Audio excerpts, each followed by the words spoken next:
The maternity ward was warm as a spot in the sun. In it, Emily holding her baby must be at the peak of happiness right now. "Wanna hold her?" Emily say with a smile to John standing next to me. John, feeling embarrassed in front of a colleague, scratched his head and looked at me. "Nah. I'd be scared of dropping her, better not right now." "Really?" Emily glances at me briefly before turning her gaze back to her baby. It was clear she was trying to one-up me, someone without children. Man, I wish I had a kid of my own. I nearly burst out laughing at John's cheerful muttering while looking at Emily. Holding it back, I deliberately reply with a straight face. "What? Isn't there one right in front of you?" As if it were the most natural thing, both John and Emily look at me with puzzled faces. Then, a person who enters the room hands them something that turns their faces pale. My name is Sarah, 29 years old. John, my husband turning 32, and I are in our 5th year of marriage. Though in different departments, we worked at the same company and married after an office romance. John, a salesperson bringing in contract after contract, was dashing, and with his excellent sales record, he was the darling of us female employees. Without any real contact with him, I used to just secretly watch John as we passed each other in the hallway. The way I started talking to John was really just a fluke. He helped me pick up some documents I had dropped in the hall. "Sorry, thank you so much." "Oh no, it was my fault for bumping into you." "No, not at all. I was just spacing out." "No, it was me." Saying no back and forth, we couldn't help but find the situation a bit funny. While picking up the documents, we looked up, met each other's eyes, and laughed. From then on, if we met in the hallway, we'd chat, and if we left at the same time, we'd go out for drinks or dinner. John's stories as a salesman were broad and interesting, and I thought, no wonder he's top in sales. When we decided to get married, I heard several female colleagues were quite shocked. I quit my job once we got married and became a housewife. Due to certain circumstances, I started working again 2 years ago but at a different company from John. Since then, we've been working hard together. Now, although we still have a mortgage, we've managed to buy our own condo and have a little savings. I wouldn't say we're as lovey-dovey as in the early days of our marriage, but I think we're. John sometimes comes home late from work, but on the days he gets back early, he's right there doing household chores with me. "You're working too, Sarah. It's only fair," he'd say. My friends would get jealous, telling me, "You've got yourself a great husband." Despite the joy we share, we've got our own set of problems. The biggest is that we still don't have any kids. John and I both adore children. We dream about buying our daughter cute dresses. Or playing with our son on lazy Sundays. We've been dreaming together since we were newlyweds. Yet, despite our wishes, we're still childless after 5 years. With my age creeping up, I'm starting to think it might be time to seriously consider fertility treatments. John, on the other hand, has been unusually relaxed these days. A few months back, he was all "let's work on this together," but now, it's as if he's lost interest. He's stopped talking about children altogether. "Hey, don't you want kids anymore?" I asked. John looked at me, surprised. "Huh? Why would you think that?" "Because you've stopped mentioning it lately," I replied, a little petulantly. At that, John gave me a soft smile. "That's not true at all. I want to have children with you, Sarah. But I don't want to pressure you too much," he explained and gave me a comforting hug. Another issue is the slightly tense relationship between John and my dad. My mom says they'll get along eventually. But whenever John is around my dad, he gets noticeably tense, making me wonder if they'll ever really hit it off. Even after 5 years of marriage, it's understandable that John is still nervous. Because my dad is the executive vice president of the company he works for. When he first came to my house to introduce himself, he was so nervous he couldn't speak properly. My dad even had to joke, "You're one of my salesmen, aren't you?" I got mad, saying, "John is the top in sales." My dad laughed it off, saying it was just a joke, which finally got John to smile. I sometimes wonder if he struggles at work because everything he does is quickly known to his father-in-law. When I express my concern, John just laughs it off. "It's not that bad. When you're the son-in-law of the executive VP, even the bosses and seniors start treating you differently," he says. "Really? I mean, it's not like I'm using that to my advantage, but they just tend to be more considerate," he explains. "Huh, I never had that around me. Doesn't that make work harder for you? I wonder. Nope. He says, laughing, seeming quite comfortable with the situation. Truth be told, there's another reason why things are awkward between John and my dad. 2 years ago, John messed up financially, in a matter unrelated to his job. It was my dad who bailed him out. That incident led me to start working again. And John ended up owing my dad big time. That incident led to me going back to work, and I suppose John feels a great deal of remorse towards my father. Dad never mentions it, but John is still concerned about it. I can tell he doesn't want to disappoint my dad, not just as a salesperson, but also as a son-in-law. Since we don't have kids, John and I often go out on dates on our days off. That day, after watching a movie, we bumped into John's coworker while walking around town planning to grab a meal. "What a coincidence to see you here," said Emily, noticing us first. It seemed she was out shopping with her husband, too. "That's a coworker of mine. They got married after we did, also from an office romance," John explained. Emily, who was noticeably pregnant, said she was about to go on maternity leave. "Thank you for always taking care of my husband." Emily's face twitched a bit. "No big deal, really, it's nothing," she said, her tone mixed with a bit of a joke. Yet I sensed some hostility. It felt like she was somewhat against me. "Hey, that's rude." Tom, Emily's husband, chided her. "My apologies, we're always in your debt," he said. Tom seemed a bit younger than me, but he was solid and likable. His manner of speaking was calm, and he probably excelled as a salesperson. It seemed that Emily got along well with John, as she would touch his arm even in my presence as his wife. Tom looked on at Emily with a mix of astonishment and annoyance. "What are you guys planning to do?" Her glance in my direction was provocatively challenging. John, sensing that I was not amused, jumped in to smooth things over. "Perhaps." Tom was suspicious of the relationship between John and Emily, just like I was. Honestly, I didn't have a great impression of Emily, but I was starting to think that Tom might be trustworthy. Once suspicion arises, it's hard to shake it off. I didn't think Emily, who was visibly pregnant, would go to a hotel with John, but it was possible that he was cheating. I decided to hire a detective to investigate because stewing over it wasn't my style. I also bought some hidden cameras. I installed them in the living room, the bedroom, and John's study. The detective would watch his movements outside, and I'd monitor everything at home. If he was cheating, something would come up; if not, things would just peacefully return to normal. I always take long baths. It's my way of easing the day's fatigue, soaking in the warm water. I spend at least an hour in the bath, which is my sanctuary. And if John was cheating, this would be a convenient time for him. I brought my smartphone into the bath. While soaking, I checked on John's activities. Most days, he was either watching TV or working on something he brought home. But occasionally, he appeared to be messaging someone or making a phone call. I had chosen cameras with motion detection, so they'd record even when I wasn't watching. I diligently checked the recordings and audio. To cut a long story short, my desire to trust John was completely betrayed. To make matters worse, I learned that Emily's baby was John's. "What?" While watching the recorded footage, I couldn't help but let out a gasp. John was on the phone with Emily asking, "Is our baby doing okay?" I couldn't hear her response, but his tone wasn't joking when he replied, "That's exciting." During John's bath time, I checked his phone. I was shocked by the messages between him and Emily. "Are you okay? Not suspected? No worries. He doesn't even know he's infertile." That's a real blow to his manhood. It was too pitiful to tell him. Reading through the exchange between the two of them, it makes me feel uneasy. I wanted to tell them that as human beings, they're both finished. I suppose she wants to say that she cheated because her husband, Tom, is sterile and that's how she got pregnant. Or is he planning to excuse himself by saying he got his mistress pregnant because his wife, me, wasn't conceiving? I scrolled through their conversation on the screen and took photos with my smartphone, saving them as evidence. Furthermore, I obtained Tom's contact information from John's phone. Wouldn't someone feel the same way I do and want revenge on the two of them after seeing this? Two heads are better than one.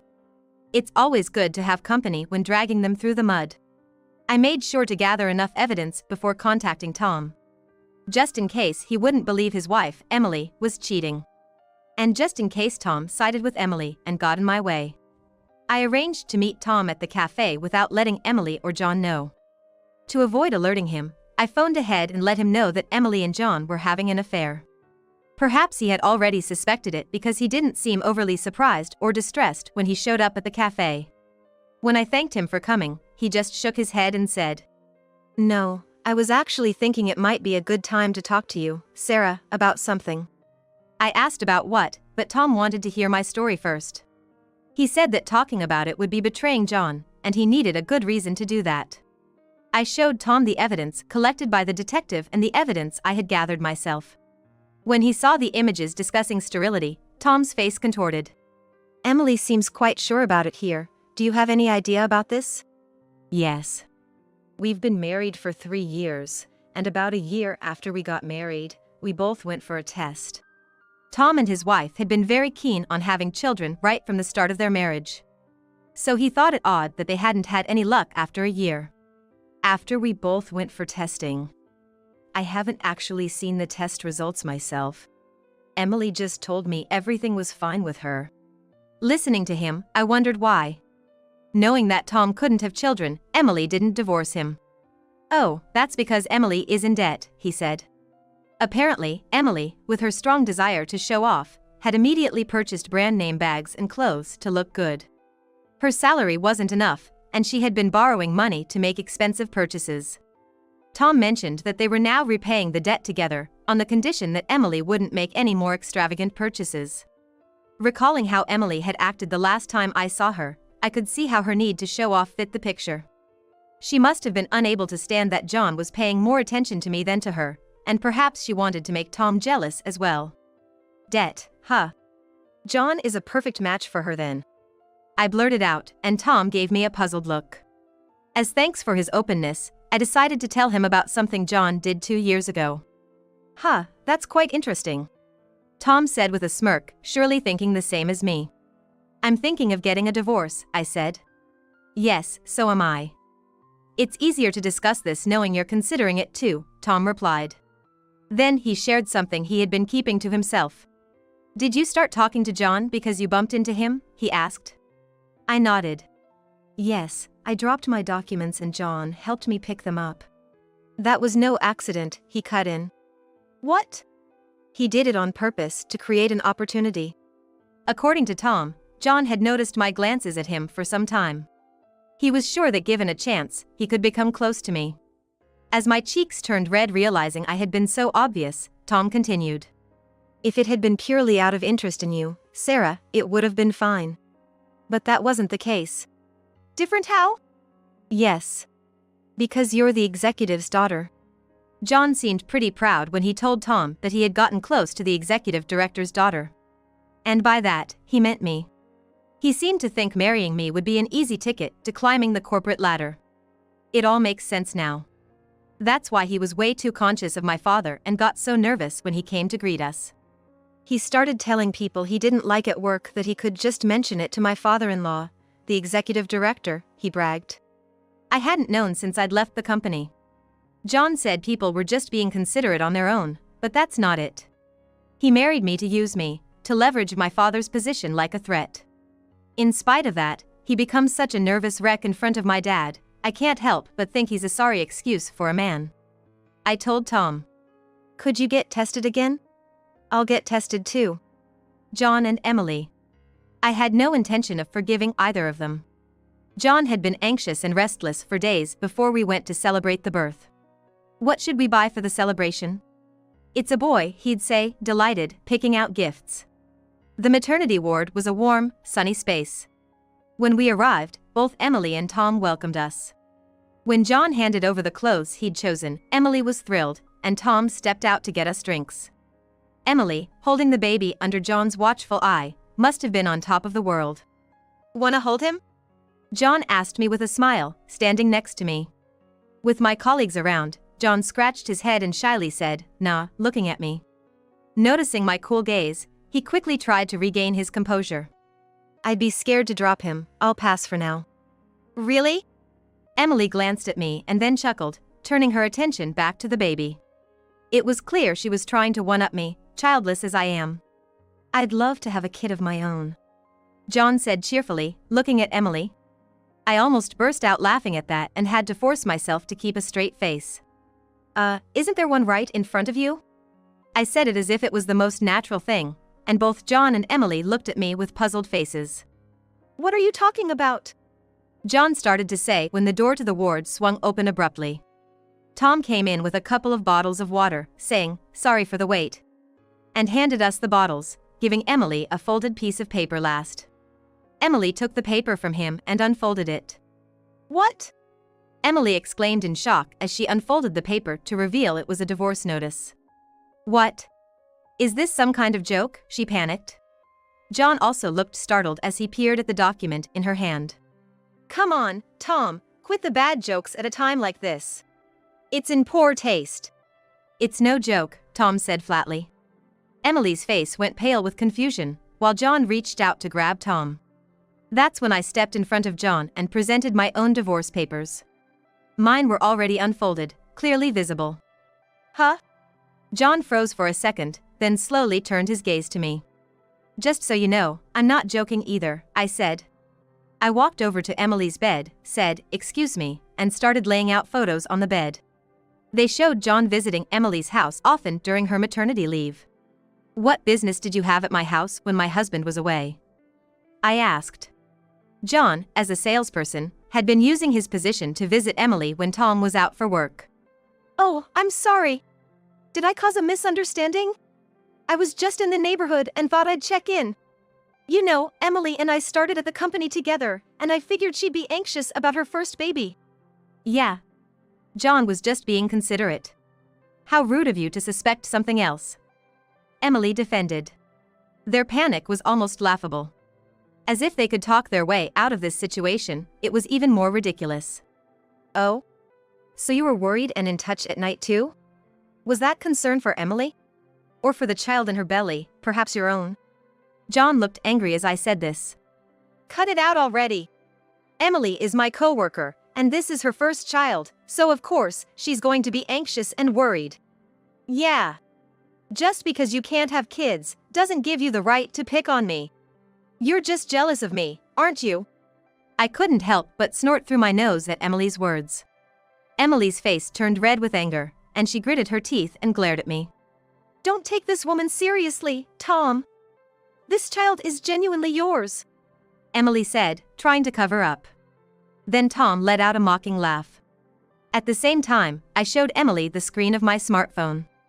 There, recorded, was a conversation of her husband mocking his own sterility with John.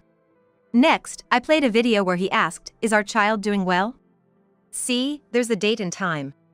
Should we check whom you were calling at this time, right here and now? Emily laughed mockingly back at John, who was momentarily silenced. The person I was on the phone with? It was me. So what? We're coworkers, we joke around like this. I looked down at Emily with pity as she looked up defiantly. What's with that look? Knock it off. As she tried to stand up, the baby almost fell. I caught the baby and told Emily. Hold on to him properly. He's a precious life. The baby, who had been sleeping until now, woke up and began crying loudly. Shut up, Emily yelled, just as Tom unfolded a piece of paper.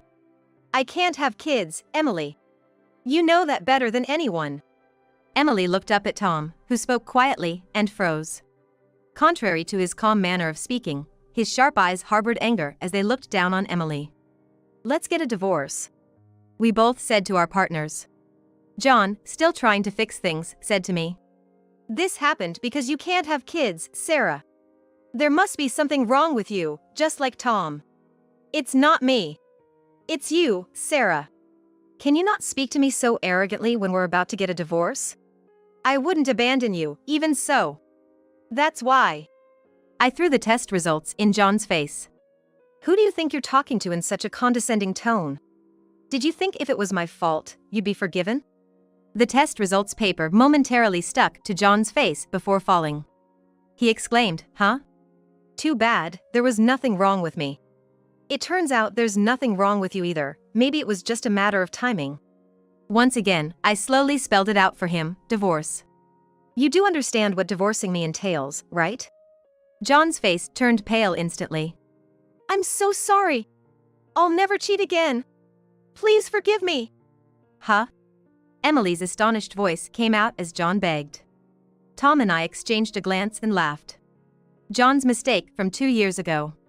Without knowing much about it, he dabbled in stocks, racked up a debt of over $100,000.